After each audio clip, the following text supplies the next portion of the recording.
नमस्कार, मैं हूं आपके साथ मैत्री और आप देख रहे हैं हमारा खास शो राग बिहारी।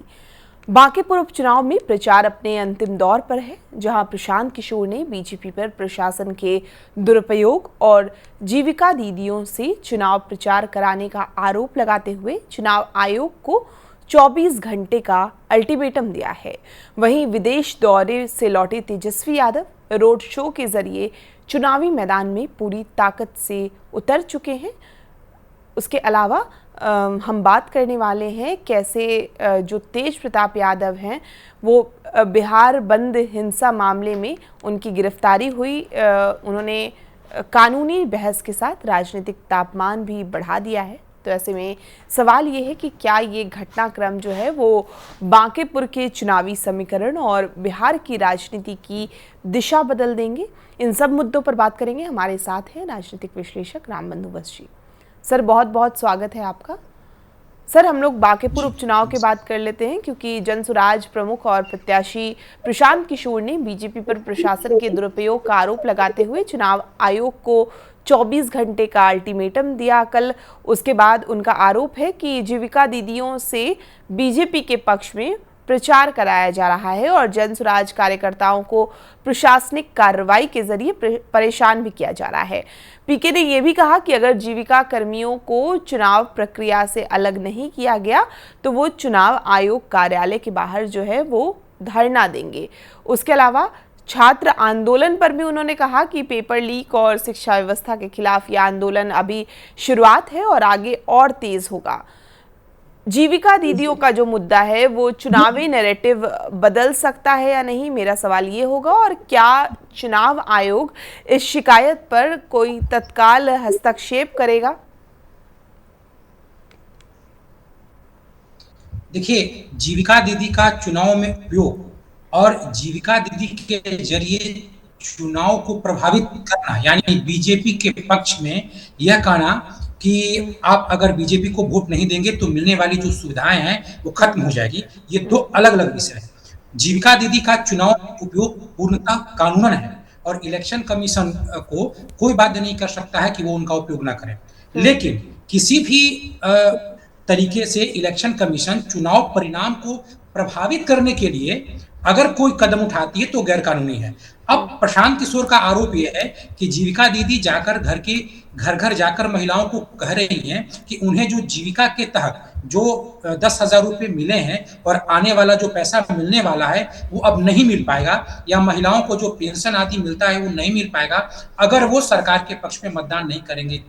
तो अगर ये बात सही है तो निश्चित तौर पे गलत है, लेकिन उनके आरोप में कितना दम है या फिर उनके इस आरोप का प्रमाण क्या है, वो सार्वजनिक तौर पे जैसे आरोप इलेक्शन कमीशन पे लगा रहे हैं वैसे कुछ प्रमाण दें तो एक अलग विषय है।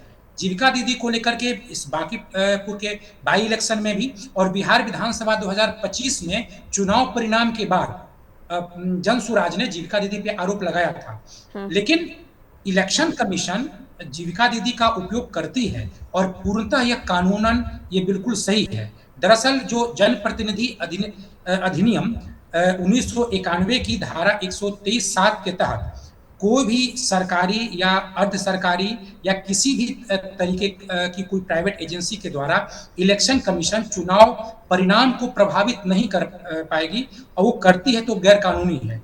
लेकिन ऐसा कहा जाता है कि कोई भी गैर सरकारी संस्था या अर्ध सरकारी संस्था का इलेक्शन कमीशन चुनावी प्रक्रिया में उपयोग नहीं कर सकता है। और जैसे कि इलेक्शन कमीशन शिक्षकों का उपयोग करता है इलेक्शन को करवाने में, वैसे वो अर्ध सरकारी मानी जाती है, आंगनबाड़ी है, जीविका दीदी है, तो इन लोगों का उपयोग नहीं कर सकता है।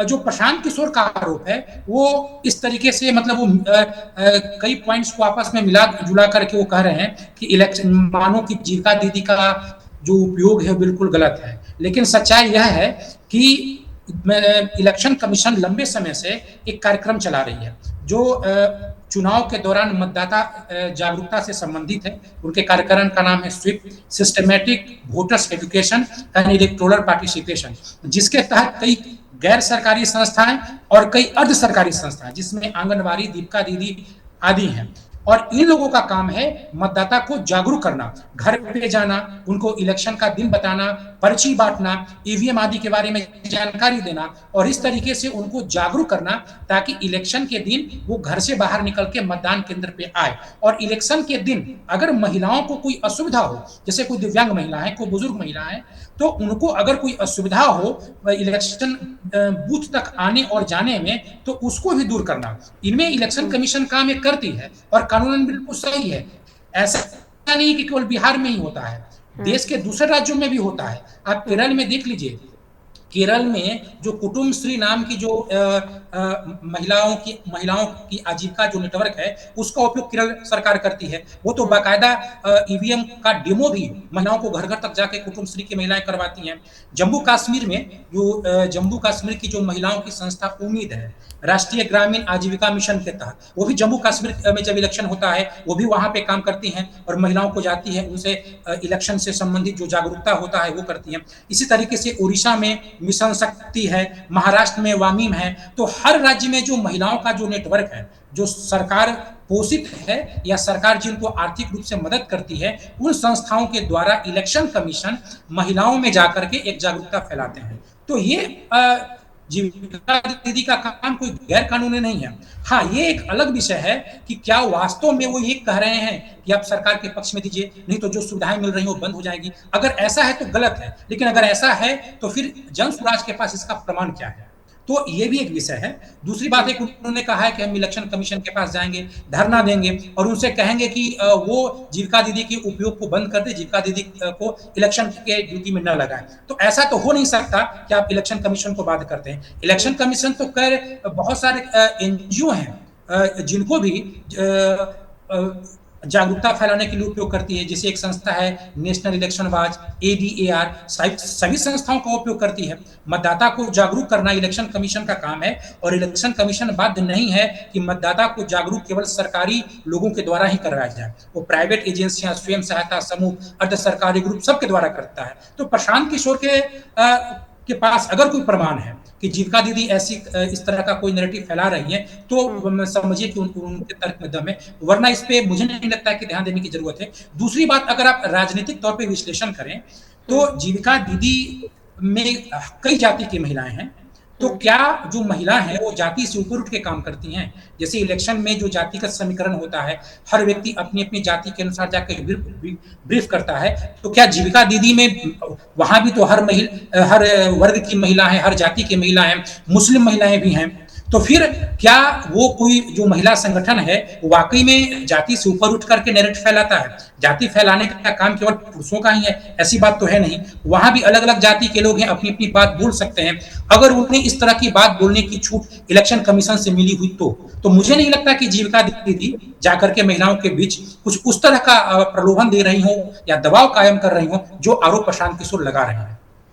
बिल्कुल सर, बांकीपुर उपचुनाव में ही आगे और बात कर लेते हैं। अंतिम चरण में यह चुनाव प्रचार पहुंच चुका है और सभी जो प्रमुख दल हैं पूरी ताकत झोंक दी है। करीब 24 दिन बाद लौटे तेजस्वी यादव का जो है रोड शो महागठबंधन के लिए शक्ति प्रदर्शन माना जा रहा है। करीब 4 किलोमीटर लंबा रोड शो तेजस्वी यादव करने वाले हैं। भाजपा की अगर हम बात करें तो नितिन नवीन और एनडीए उम्मीदवार नीरज कुमार सिन्हा के जरिए जवाबी ताकत दिखाई है और दूसरी ओर प्रशांत किशोर लगातार चुनावी विमर्श को स्थानीय मुद्दों से आगे बढ़ाकर प्रशासन, चुनाव आयोग और युवाओं के सवाल पर केंद्रित कर रहे हैं। ऐसे में बांकीपुर का जो मुकाबला है सिर्फ सीट जीतने का नहीं है, बल्कि 3 अलग अलग राजनीतिक नैरेटिव और लीडरशिप की विश्वसनीयता की परीक्षा भी बन गया है। जिस तरह से तेजस्वी यादव विदेश से लौटे हैं, अब रोड शो होने वाला है और ये रोड शो बताता है कि पार्टी प्रचार के आखिरी चरण में अपना पूरा राजनीतिक वजन जो है वो झोंक रही है, क्योंकि तेजस्वी यादव इतने दिनों से गायब थे और आरजेडी की जो उम्मीदवार थी उनका कोई बड़े तरीके से और कोई मतलब जिस तरह से भाजपा, जिस तरह से प्रशांत किशोर चुनाव प्रचार कर रही है उस तरह से नहीं हो रहा था। तो क्या लगता है आपको कि तेजस्वी यादव क्या अब गेम चेंज कर पाएंगे? क्या वहाँ पे इनका जो रोड शो है या अचानक से तेजस्वी यादव अंतिम मौके पर आते हैं, अंतिम चरण में पहुँचते हैं, तो ये क्या कुछ चेंजेस ला पाएगा क्या वहाँ के चुनाव? देखिए, मात्र 48 घंटे का समय बचा है।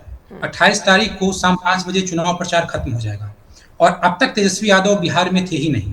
तो अब 48 घंटे में जो रोड शो करेंगे, इसमें वो अपने वोट बैंक की कितनी रिकवरी कर पाएंगे, ये देखने वाली बात है और ये उनकी उनकी व्यक्तिगत राजनीतिक साख पे निर्भर करता है।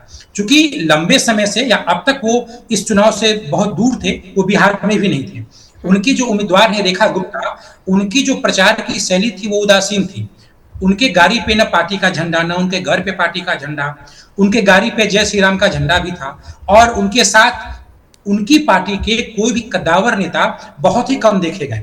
ऐसे जैसे मानो वो एक चुनाव प्रचार की कोई खाना पूर्ति कर रहे हैं। उनके चुनाव प्रचार की जो शैली थी और उनके पार्टी के जो बड़े नेता हैं, वो जितने इस क्षेत्र में प्रचार से जितने दूर थे, उससे ये लग रहा था कि कहीं अंदर खाने में जन स्वराज और आरजेडी में कुछ समझौता हो गया है क्या, कि वो अपना जन समर्थन जन स्वराज में शिफ्ट करवा देंगे। इस तरह का नैरेटिव लोगों के दिलो दिमाग में छाने लगा था। इससे तेजस्वी यादव आए हैं, अब रोड शो करेंगे। तो इस परिस्थिति में जब उनका जो जनाधार है उसके दिलो दिमाग में बस गया था कि कहीं हमें आरजेडी से छोड़ करके अब जन स्वराज को वोट देना है।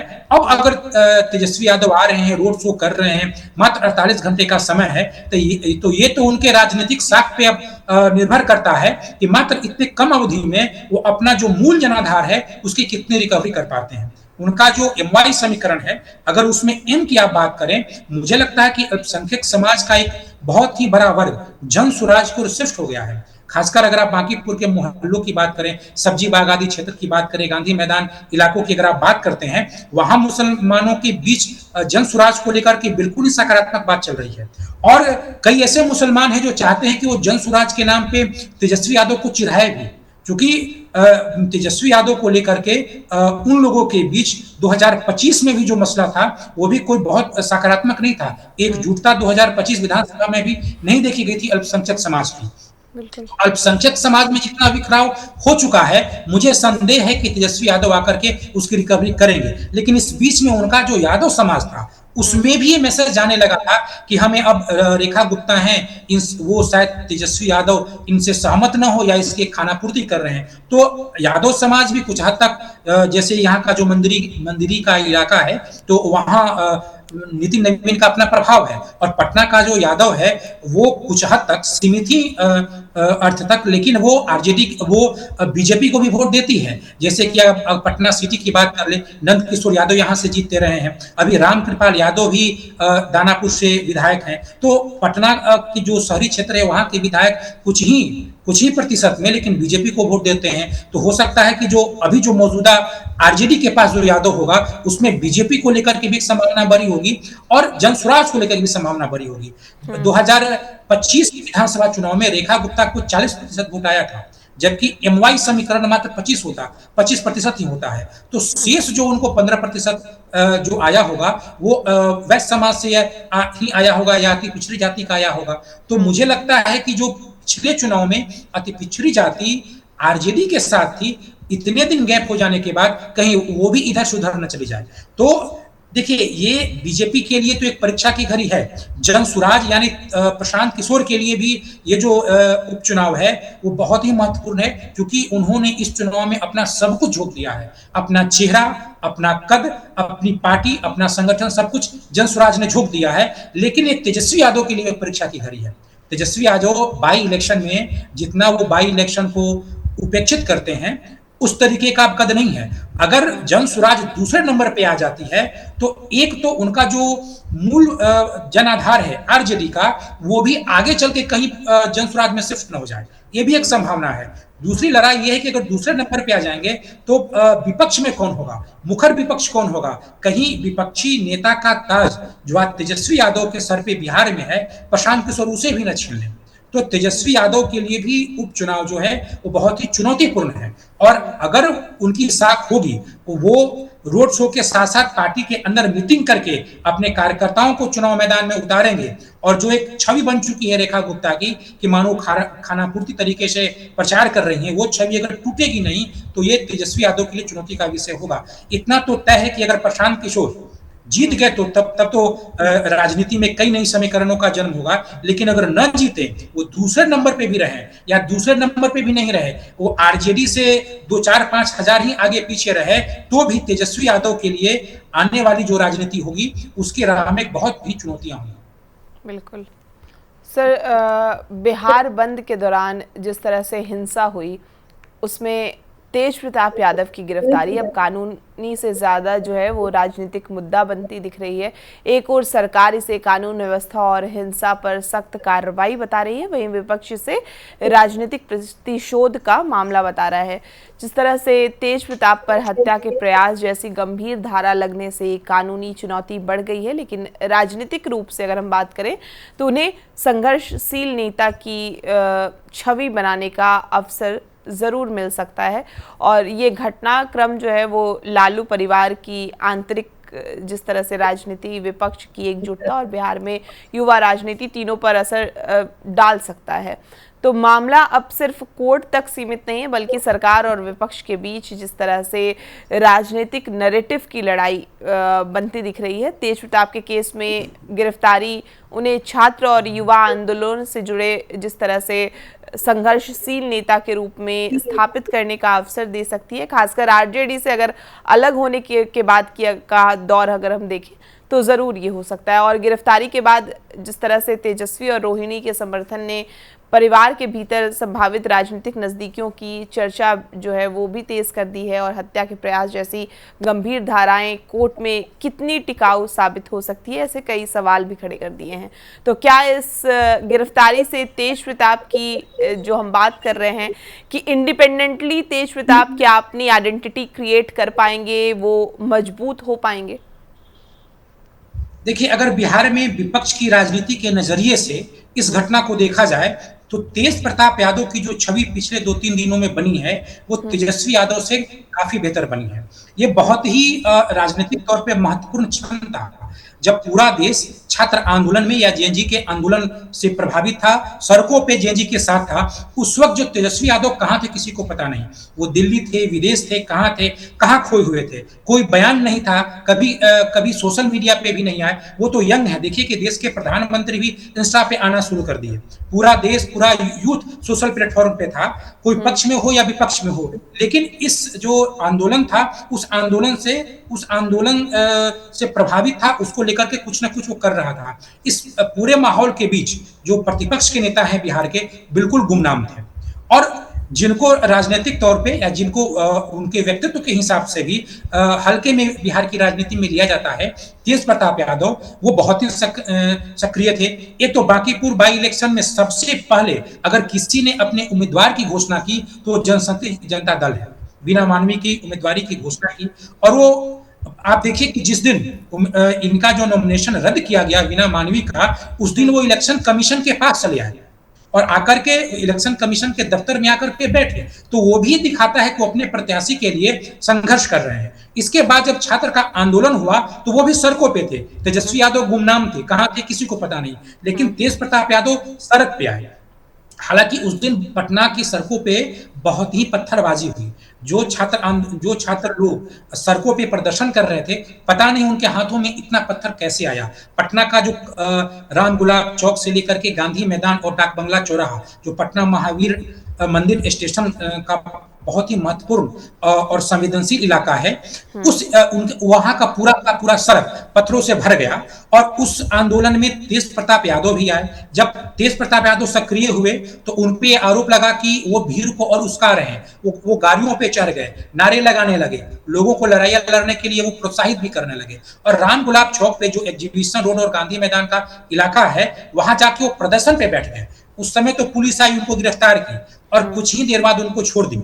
बाद में डाक बंगला चौराहा के पास सिटी सेंटर मॉल है, वहां पे आकर के शाम में पुलिस ने उनकी गिरफ्तारी की है। हालांकि उनकी गिरफ्तारी से कुछ देर पहले पटना में जो गांधी मैदान पुलिस थाना है, वहां पे किसी ने बम भी फेंका था और वहां के पुलिसकर्मी बाल बाल बच गए। उस दिन जो पटना में पत्थरबाजी हुई थी, कई पुलिसकर्मी घायल हुए, कुछ मीडिया कर्मी घायल हुए, और उसके बाद गांधी मैदान थाने में बम फेंका गया। उसके बाद पुलिस ने इनकी गिरफ्तारी की। वो सिटी सेंटर मॉल में थे, उनकी गिरफ्तारी की। गिरफ्तारी के बाद उनको पटना में रखा गया। पटना के बाद दानापुर थाना और फिर दानापुर से सटे नौबतपुर थाने में तेज प्रताप यादव को लाया गया और आधी रात को उन्हें कोर्ट के समक्ष प्रस्तुत किया गया और उसके बाद उन्हें फिर 14 दिनों के लिए हिरासत में बेऊर जेल में भेज दिया गया है। अब देखिए उस पूरे घटनाक्रम में उसके इर्द गिर्द दो महत्वपूर्ण बातें तेज प्रताप यादव ने की।